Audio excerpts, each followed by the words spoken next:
हुई है, भैरव की बात हुई है, काली माँ की बात हुई है, यंत्र तंत्र, नेपाल, ये सारी कॉन्टेक्स्ट सेटिंग चाहिए थी रुद्राक्ष को समझने के लिए। करेक्ट, क्योंकि रुद्राक्ष में ये सारे चीज और थोड़े से और भी हैं।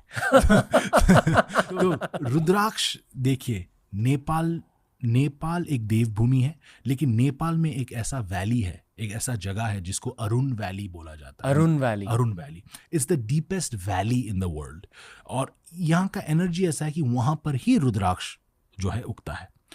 रुद्राक्ष का पेड़ जो है, अगर रुद्राक्ष का ओरिजिन के बारे में बात करें तो रुद्राक्ष ऐसा चीज है, पहले रुद्राक्ष शब्द को समझ लेते हैं, उसके बाद में अरुण वैली के बारे में भी आपको थोड़ा सा बताऊंगा। रुद्राक्ष शब्द बहुत भारी शब्द है, बहुत, इट्स अ वेरी पावरफुल शब्द इन इटसेल्फ।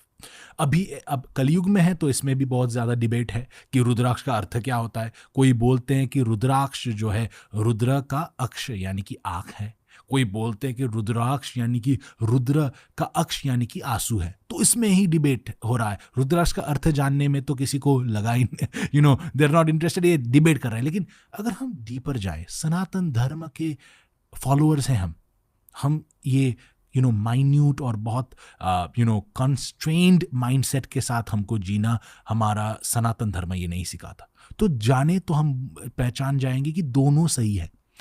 रुद्र, शिव और रुद्र एक शब्द है। पहले ये जानना भी जरूरी है कि शिव कौन है और रुद्र कौन है। जब भी हम शिव और रुद्र बोलते हैं तो ये दोनों एक ही डेटी को रिप्रेजेंट करते हैं जो सदाशिव के थ्रू आए हैं।